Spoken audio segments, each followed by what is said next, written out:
Hello, ladies and gentlemen. Mackenzie Lambert here, your host for Mack and the Movies. We did it. We made it. Today we've reached the 50th episode, back from when I started the series on YouTube in October of 2016. I'm not counting the Halloween special since that was more of an introductory video for the channel, an episode 0 if you will. I wanted this episode to be special, but not a good kind of special. We're going to a dark, evil place. You're entering a world of pain, Walter. For this installment, I will be going over my top 10 worst movies I have ever seen. Without further ado, let's get started.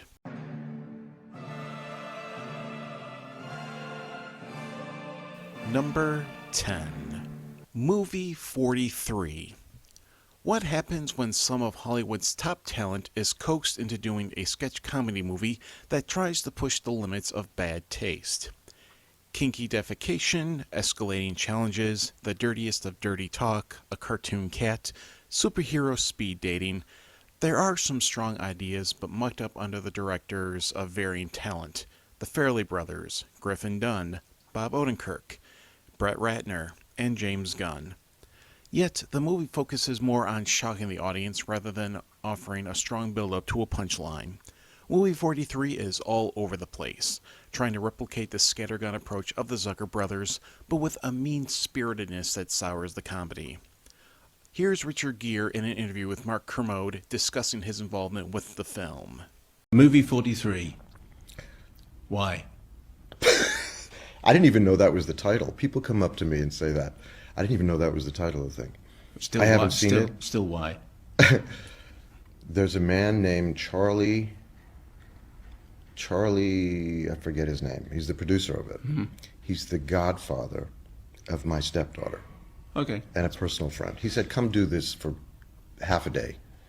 I read the thing and it was like, fine, whatever. It's not a stretch to imagine that this was the case for most of the talent involved, considering the magnitude of their star power. If you want a strong sketch comedy on film, stick with Monty Python or the Kentucky Fried Movie. Movie 43 just really isn't that funny.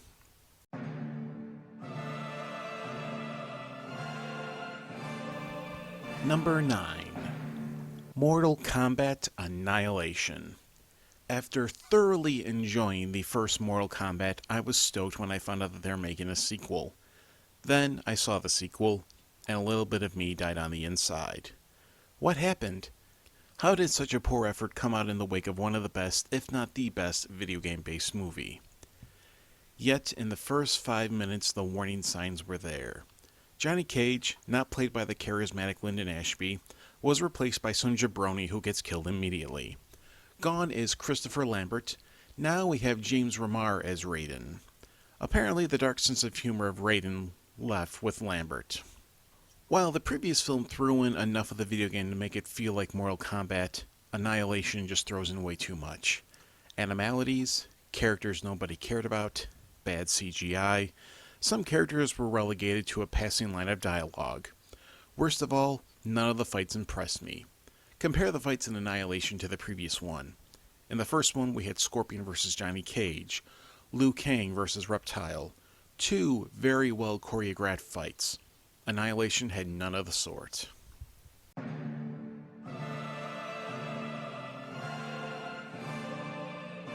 Number 8. The Ghostbusters 2016 remake. The original Ghostbusters is my all-time favorite movie. The gender swap remake was a movie nobody asked for, especially considering how much of the fan base was willing to welcome a passing of the torch third movie. But this film shows everything wrong with the standard remake. It's an excuse for a studio to make a quick buck on a brand most are familiar with. And like the standard remake, it's terrible. It pales in comparison to the near perfection of the original. In recent months, Paul Feig has been gradually but publicly backpedaling over how his remake became so political. Typical when this blew up in his face, and it only took him a year to realize he was in the wrong. And spare me the virtual signaling about, how I don't want female Ghostbusters. We've had female Ghostbusters. If you've been a fan of the property, you would actually recognize names like Kylie Griffin, Janine Melnitz, and Melanie Ortiz, long before this improv disaster piece we had to suffer through. Thankfully, this film has been pretty much forgotten, even by its former staunch defenders. If you want to see what we could have had for a third film, check out my Chinwag Bijou episode, where I discuss how the 2016 movie could have been salvaged.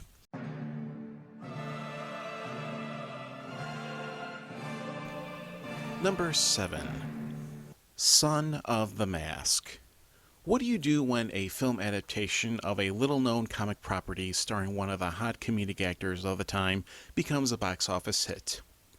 Of course, the studio makes a follow-up film, 11 years later, and with no connection to the previous film. Okay, I cannot tell a lie. Ben Stein from the previous film reprises his role as Dr. Newman. This prime piece of nightmare fuel is noted for the questionable CGI for the baby of Tim and Tanya Avery. It's a shame because there's some really talented people involved in this film. Oh, and there's also Jamie Kennedy. Damn! Seriously, Bob Hoskin plays Odin, who rises above what the film requires him to do. He plays the hell out of the Allfather. Alan Cumming as Loki is essentially Tom Hiddleston's Loki before the Marvel Cinematic Universe, but without the sex appeal or the sense of menace. This is one of those films where one can legitimately ask the question, why was this made?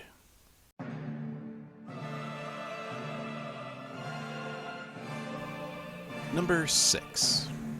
Alone in the Dark. I hate to put an Uwe Boll film on the list because it's such low-hanging fruit. It's easy to put a video game-based film from this director on a worst movie list. I hate to do it because he has his share of good films. I'm not going to name names at this point, but don't be surprised if I ever do a theme month of films directed by Uwe Boll that I review/defend. But Alone in the Dark represents one of the worst attempts by Boll for a film. Boll took the Lovecraftian survival horror game and turned it into a Matrix foo film laced with alien predator type monsters. Legend has it, Boll hated working with Tara Reid so much he made an edit of the film completely removing her character. Bad CGI, paintball armor, random kung fu, and dead people who don't stay dead. Yes, it happened. I'm not going to show a clip of this happening because the only clip I can find of this moment is from a That Guy with the Glasses video. You can find it yourself. Yep, it stinks.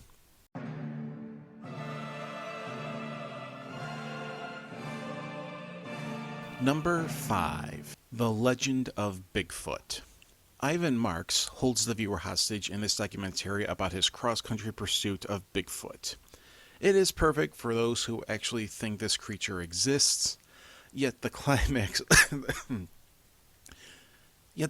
of this film is clearly people in costumes in some of the least convincing footage you'll ever see. One scene actually has Marks run over a squirrel with his car. A poor forest animal had to die unnecessarily. The only fun to be had with The Legend of Bigfoot would be to make a drinking game out of it. Take a shot every time Marks says Bigfoot. You'll be dead by the time the credits roll.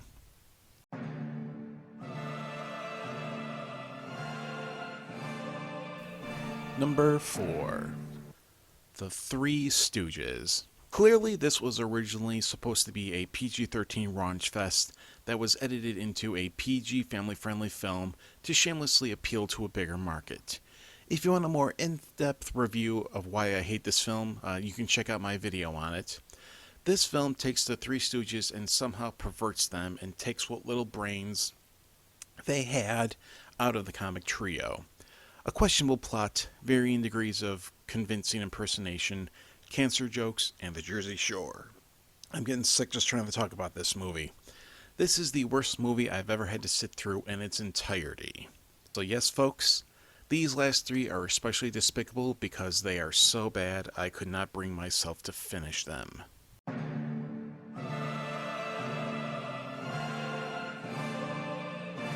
Number 3. Thanksgiving 3. The first Thanksgiving was a cheesy, enjoyable horror satire. It knew what it was. FYI, there is actually no Thanksgiving 2. According to the lore, and I hate to say this, but there is lore to Thanksgiving 3, Thanksgiving 2 was so bad that a worldwide effort was made to destroy every known copy of it. Thanksgiving 3 comes off as one of those late night Cartoon Network skits. Too Many Cooks being the best known example, and just like Too Many Cooks, the joke wears thin quickly. Thanksgiving 3 is also an obnoxious film because it's trying to be bad on purpose, but also try to be meta.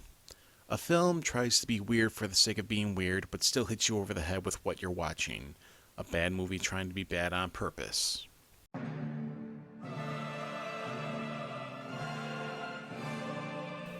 Number 2. Meet the Blacks. Imagine a Wayans Brothers parody of the Purge films, but starring Omar Epps. Yeah, it's that bad. Playing on the worst stereotypes of black people, a comedy that fails at the biggest objective of a comedy, being funny. This movie isn't funny.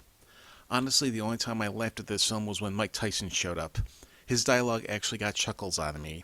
When he exited, I turned off the film because I doubt I could tolerate anything this film had left to offer. And number 1, the worst movie I have ever seen but couldn't get through, Human Centipede 3. To hell with this movie. Roll credits.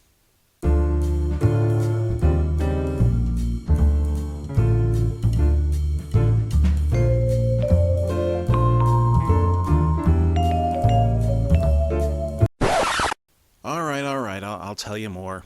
The third entry in the infamous trilogy by Tom Six takes a whole meta approach to the series.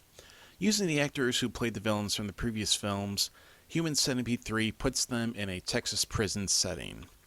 Adding to the meta madness, Tom Six plays himself in a scene where his own characters comment on his movies.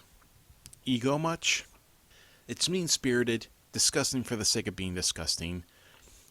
You have a man who has his testicles cut off.